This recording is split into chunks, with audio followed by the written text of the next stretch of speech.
Hello, Healthy Kimberley Board and AGM attendees. This is Shenoa with the Active Living program. I am delivering my presentation via video from a beach in Denmark. So I'm not really intending to be this over the top with the sunset on one side of me. It literally is just close to the campground we're staying in, and my son is going to bed. So I hope this is suitable to give you a little rundown of my program from the past year and sort of the plans of what's going forward into the fall. So as you may know, the program itself has been kind of heavily focused on the seniors active living or activity programming. We received a grant from Columbia Basin Trust that provides 3 years of funding for the program over starting the spring of 2022 and going until the spring of 2025. So we should have kind of 3 program years funded to deliver programming similar to what we've done. I believe we'll continue with much of what we've done recently, but also hopefully expanding into a little bit more of a community-based setting in the Civic Center come the fall. So I'll start off by just sort of reviewing what we've done to date. So starting in October, we began a program.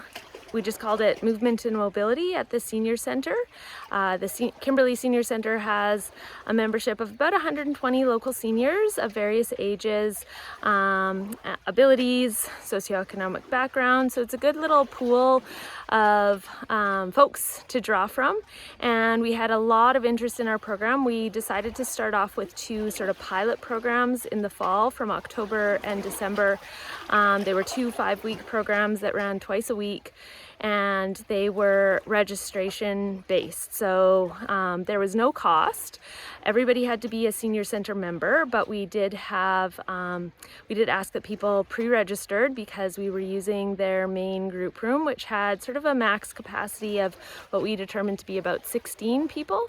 So in our first 5-week program, we actually had 18 people join us, and that program was pretty well attended. I don't think we ever had less than 13 folks during that time, and we collected feedback from all the seniors at the end of the program, and then that sort of shaped what we did in the new year. We repeated that again for a second 5 weeks in late fall, sort of November, early December. And I think we had 16 people sign up, but we only had 13 people sort of follow through. A lot of people had signed up when the first program was full. So there were a few folks that weren't able to join us because of medical reasons and family reasons and whatnot. But we had still a pretty strong group that averaged about 9-10 on a given day. Often we had our full max with a few friends being towed along, but we were still happy with that turnout. And once again, we got feedback from that 5-week program to shape what we were doing in the new year. So in total, we had 37 different seniors join the program from October just after Thanksgiving to just before Christmas. And we had a few folks who just kind of dropped in, tried the program out, and some of whom joined the senior center and became members to join us in the new year.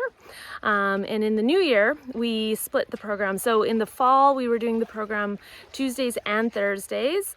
I was delivering that program, and the program was pretty similar on both days. In the new year, we shifted into a Tuesday Tai Chi program and a Thursday program that was the same as what we were doing in the fall. And this was based on the interest that the seniors expressed from the fall program, as well as what was available in Kimberley. We actually had a lot of interest in Tai Chi, and Alicia Larry, who is a local Tai Chi instructor, very keen, very accommodating, super inclusive, was quite keen to join the seniors.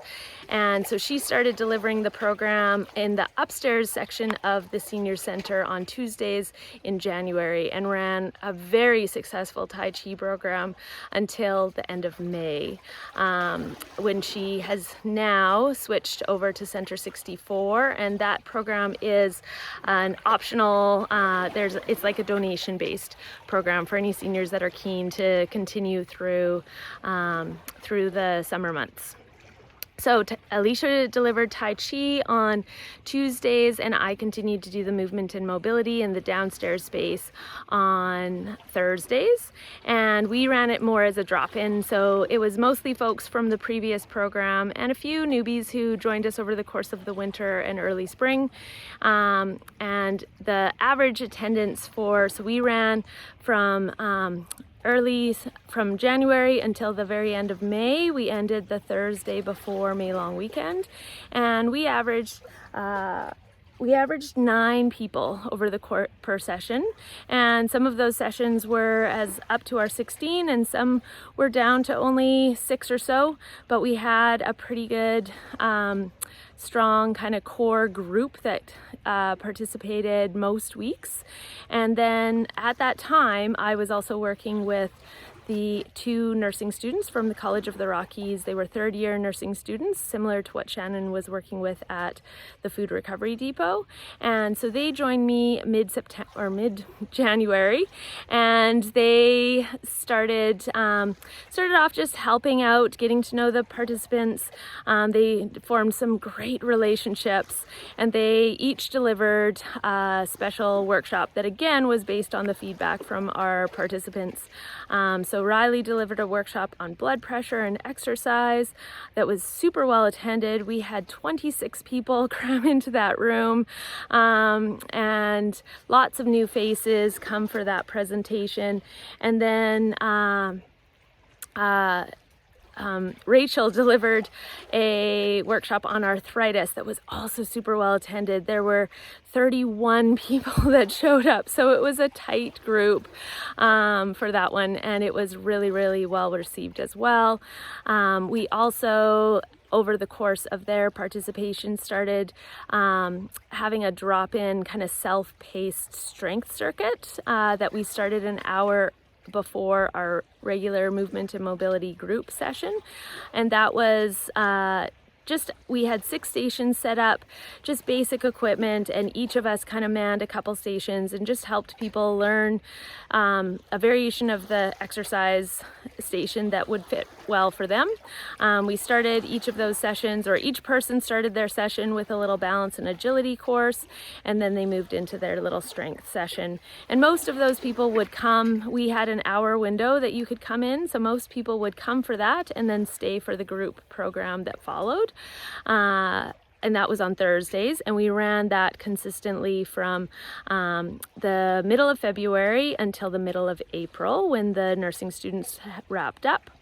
And I continued on with the movement and mobility program until the Thursday before May long weekend, which I mentioned.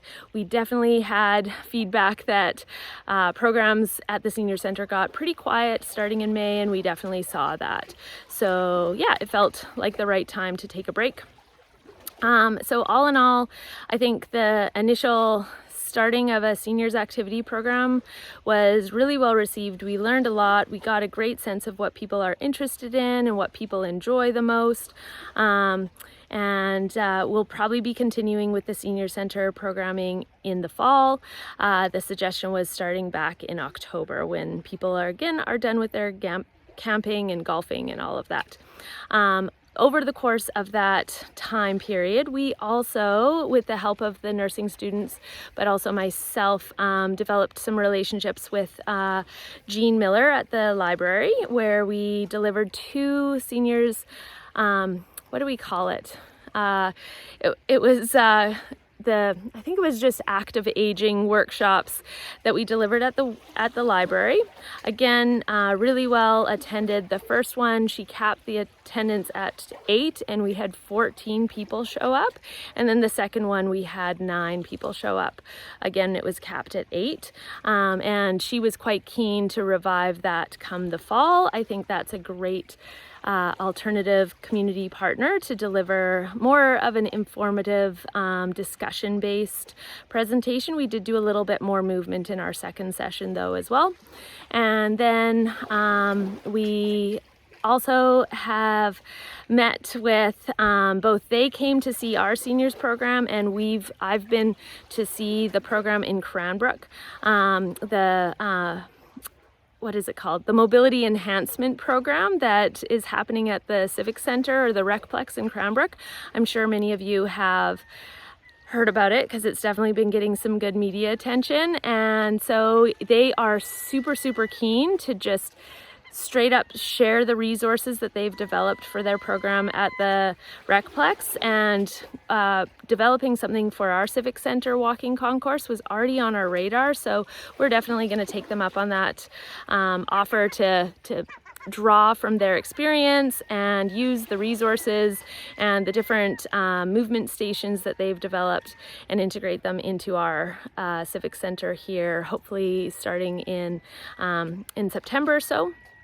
And that's kind of the bulk of what we've been up to and where we're going. I think we will continue on, and we will try to we will also try to expand into that Civic Center programming as well. We hear just amazing things, and the program was super fun in Cranbrook. So I think if we can recreate something like that, it would be really well received here in Kimberley. Additionally, just to follow up on the nursing students, it was a great learning experience, I think, for all of us. It was a bit challenging because my program's so small to actually provide them with enough hours. Luckily, with the workshops and the prep that they had and the learning that they had to do for their specific workshops, we were pretty close, and so it worked out. But I think it would be a bit much for my program to host those nursing students on my own again. I think it would be much better to have that maybe shared across the programs if that was realistic. And then the last thing to sort of acknowledge in this report is just where I have been, especially over the last kind of 6 months or so. I know I have been not the most reliable when it comes to things like my reporting and all of those things. Personally, we switched to a homeschooling situation come January, so it's been a lot of juggling. I think I've done quite well with maintaining all my program delivery. That's what I've prioritized. That's why all my programs and all of my commitments are on Tuesdays and Thursdays. That's when I had my son participating in other homeschool programs locally, but it has certainly meant any sort of computer-based work has suffered. So I have to acknowledge that I am aware that impacts the rest of Healthy Kimberley's operations, and I'm certainly not forgetting necessarily, but rather just sort of overwhelmed in general with a bit of life. I will say my son's re-entering or returning to his previous school this September, so we should be back on track with some normalcy again here. And I guess the last thing I should note is that we've had a pretty successful little Go by Bike week this last week. I don't have the full stats on that because that wrapped up just before we left, and the final stats actually weren't ready until after we left, so I don't have the full stats on Go by Bike Week, but we had some great feedback about some of the things that we organized this year regarding the tuning workshop that was delivered at Biscuit, and the Bike for Free coffee that was every day of Go by Bike Week at the various local coffee shops. So all in all, I think we did pretty well. I would love to create a bit more of a committee to organize that. I think many hands make light work for a program like that. I had reached out to Rotary Club, but didn't receive any response regarding that. Granted, it was within another message to them. They have reached out to me about updating or presenting to the club about their plans to update Rotary Park. So carrying over from some of the learning from play in the physical literacy project that could inform or shape some of the changes that might be happening at Rotary Park as well. So that's another little tangent. I'm not sure what that will look like just yet. I'm supposed to attend one of their meetings possibly over the summer. But Go by Bike Week, I think we still had some great participation, and we had some good feedback, lots of participation in the offerings that were delivered locally, and we will collect final stats and award prizes upon my return, and I can report that back to the board as they need. And yeah, I think that's pretty much my report for the AGM this year. I hope this informal method of delivery is okay, and I hope to connect with some of you soon. Thanks.